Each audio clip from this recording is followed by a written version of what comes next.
kidnappé par l'assassin d'homosexuels, l'emprisonneur de femmes, le massacreur des droits de l'homme Ahmadinejad. Il y avait là, dans la salle, dans l'assistance en plein air, d'autres représentants de minorités persécutées de par le monde. Il y avait un Indien qui pensait être venu, qui pensait assister à une conférence dont l'objet devait être, en particulier l'évocation de la question des intouchables, ces malheureux parmi les malheureux, ces damnés entre les damnés, et qui avait compris ce soir-là que son rêve resterait lettre morte, qu'il ne serait pas question des intouchables. Et d'autres encore, représentants de toutes les oppressions, de toutes les damnations, des esclavages modernes qui étaient venus à Genève en pensant naïvement qu'ils allaient enfin trouver une tribune à la mesure de leurs épreuves et de leur désespoir, et qui ont compris que Genève, d'Urban II, était la conférence d'Ahmadinejad, ouverte en tout cas par lui, et qui tournait à la mascarade. Ces représentants du Rwanda, du Congo ou des Dalits, ils ont dit la vérité de cette conférence, de même que les étudiants de l'UEJF, dont je porte ici en bracelet le nez rouge, qui ont montré par le geste ce que mascarade et pantalonnade voulaient dire.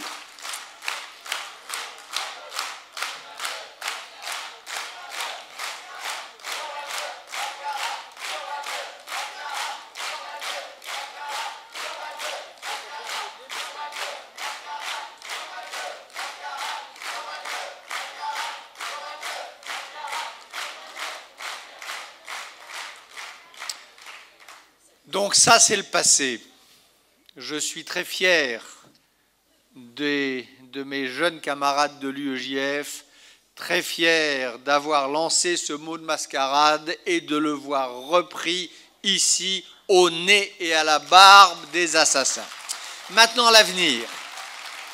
Un mot sur l'avenir. Cette conférence ratée pose pour l'avenir un vrai problème. Ce problème, c'est quoi? Qu'est-ce qui se passe? Qu'est-ce qu'on devient quand on est donc un intouchable indien, un rescapé du Rwanda, un rescapé des massacres burundais, un homme, une femme ou un enfant qui tente depuis 30 ans d'échapper à la guerre terrible qui ravage le Sri Lanka?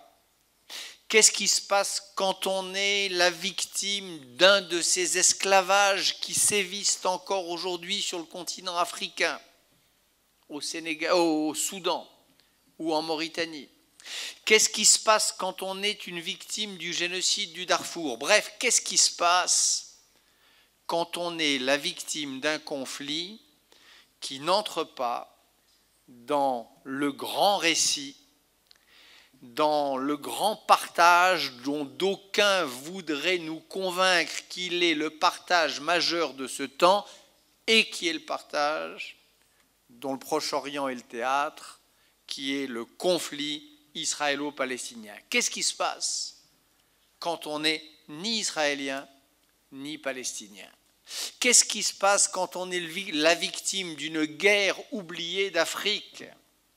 Qu'est-ce qui se passe quand on est la victime chrétienne de la guerre oubliée des îles Moluques et que quelque acrobatie mentale que l'on fasse, on n'entre pas dans le cadre de ce clivage dont il nous est dit partout et ici en particulier qu'il est le dernier mot de l'histoire contemporaine, c'est-à-dire le clivage, le partage, la bataille entre les saints palestiniens et les monstrueux israéliens.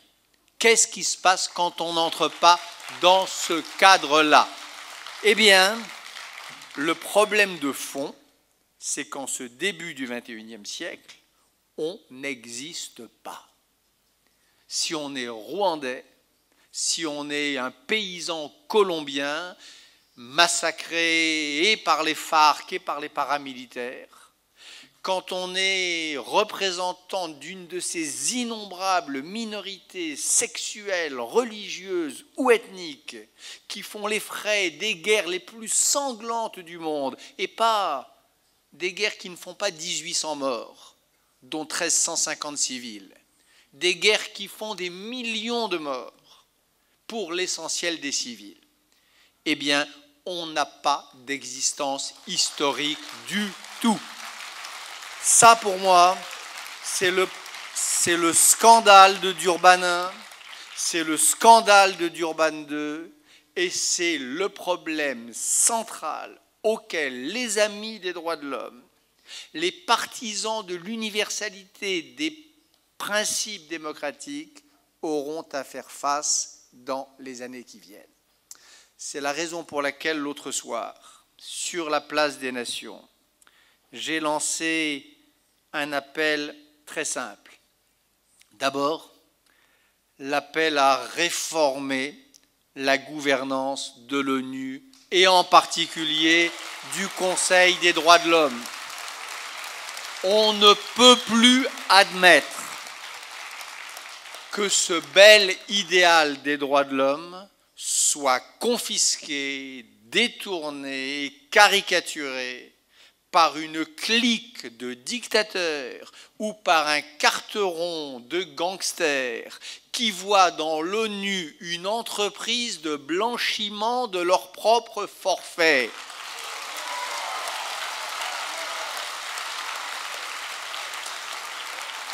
Est-ce qu'il faut dissoudre le Conseil des droits de l'homme? Est-ce qu'il faut repenser les mécanismes de nomination de ses représentants?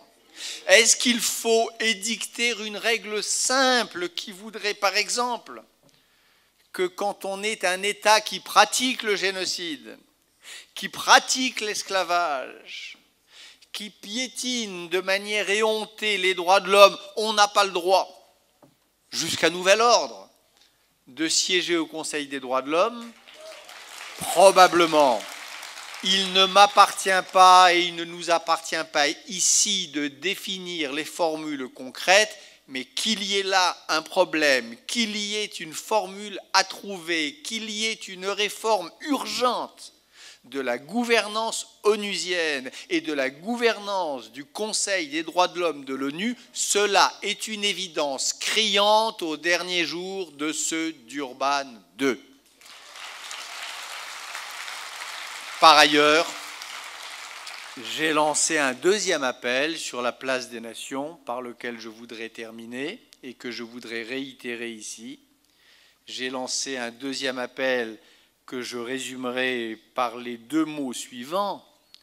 L'appel à oublier très vite, et d'ailleurs il s'oubliera tout seul, sinon par l'ombre de honte qu'il aura laissée dans les esprits, oublier Durban II et préparer un Genève III. Un Genève III dont je ne sais pas